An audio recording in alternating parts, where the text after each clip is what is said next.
Okay, so maybe you just watched my video about CO2 emissions by the country level. And if not, you should go watch that.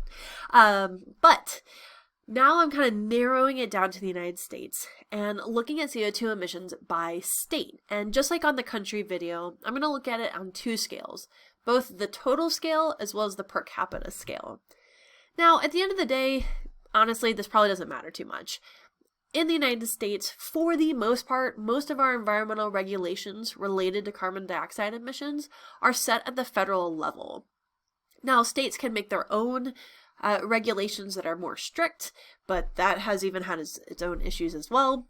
So, for the most part, unlike the country level stuff, there's not that much we can do with this data, but I do find it interesting, and it actually kind of gives some insight into better policies, but better understanding of carbon dioxide emissions. Because again, this is something that is all of our problem, even if you yourself are not the problem. So let's look on it at a total emissions scale first. So similar to countries, total emissions are largely dictated by population size. The more people you have living in a state, the more emissions there'll be. And it's kind of that straightforward.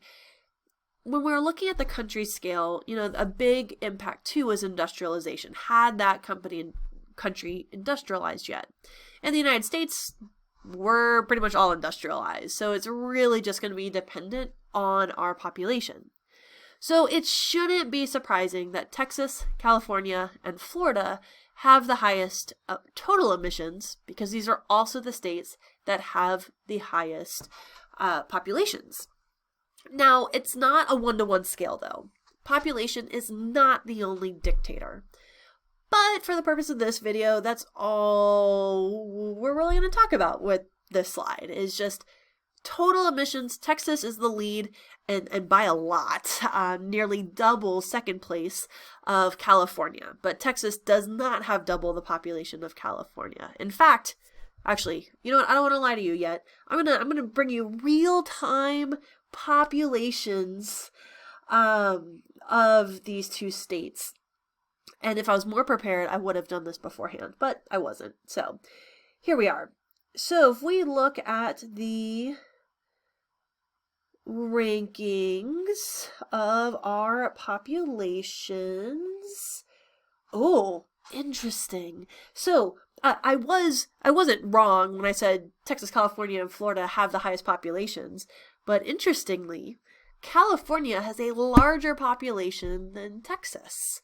So even though Texas has double the emissions, California has more people. So again, driving home the point, it's not just population. There's other factors at play, but population is a pretty big indicator.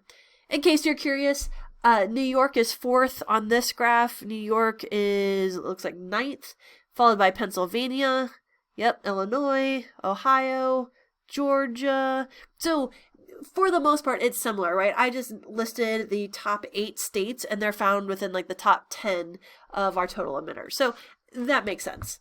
What is more interesting is the per capita. So remember, per capita means per person. So right, Texas and California have much higher populations than Kansas. So on a per person basis, how's it looking? And here's, drum roll please. Of course, there's no one around to do that. Here's same graph per person though. And look who is number 1, 2, and 3.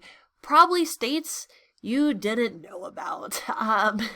Wyoming, North Dakota, and Alaska. And I'm going to throw West Virginia in there because it's going to help with my explanation. Insane, right?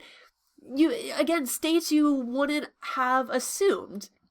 Maybe the states that you thought of, New York, maybe you thought of California, look at where they are on this graph. We're going to follow this line all the way down. Here's California, here's New York, and they also put Washington, D.C. on here. Look at that. What does it mean? So maybe this is surprising. I know when I first looked at this data, I was surprised by it. But part of that surprise was because I didn't really understand. So let's talk about Let's talk about California and New York first. You might have been thinking about the big cities, right? New York City, there's so many people, there's so much traffic. You know, LA is known for its traffic. San Francisco, like, you probably thought of all these big cities. You probably thought about smog. You probably thought about like the pollution problems they have. And all of that is true. And New York is a really beautiful example of this, and also the lowest on here. When you think of New York City, people don't live in houses there, right? They live in apartments. They live in high rises, so really tall apartment buildings. And even though an apartment building uses a lot of electricity, right? There's a lot of people living in it. It is so much more efficient. Not because apartment buildings have efficient equipment, but heating and cooling of multiple units is a lot lower. When you're in a house, your house, a single family house, is exposed to the elements on 5 sides, right? If you think of your house as like a perfect box. So outside walls, and a roof. So you're exposed to the elements on 5 different sides. So you need to use heating and cooling in order to counteract that environmental impact. If you're in an apartment, you likely only have one side facing the environment. So you've got neighbors on either side, probably got a neighbor or hallway behind you, you've got a neighbor below you, a neighbor above you, and then one side feeling the environment. And so on a per apartment basis, you're actually using so much less electricity. I know when I was living in an apartment, one winter, I swear, I turned the heater on maybe 3 times. Because it was constantly warm, because again, you have all these other insulating units around you. And so in New York, where most everyone lives in an apartment, you've just greatly reduced your electricity demand.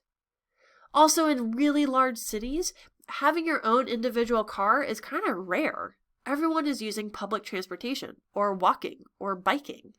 And so that reduces that load as well. Sure, there's a lot of traffic. There'd be a ton more if more people were driving. So it's kind of, when you think about it that way, it kind of makes sense why states that have very dense population centers, their per capita emissions are actually really low, because dense housing is a much more efficient way to use electricity and other power. Now, let's look at the other end. So our North Dakota, our Wyoming, and our Alaska. So one, they have the opposite, right? These are very sparsely populated areas. So their population density is really low. There's no crazy city center that everyone lives in. No. Everyone has a house and they live miles apart from each other. Everything is miles apart from everything. In New York, you can probably walk to your grocery store, or it's a 5-minute drive. In Wyoming, it's probably like a 30 to 60-minute drive. So they have to use a lot more gas to get to wherever they're going. Wyoming, North Dakota, and Alaska are also all very cold regions, so they're using a lot more electricity for heat.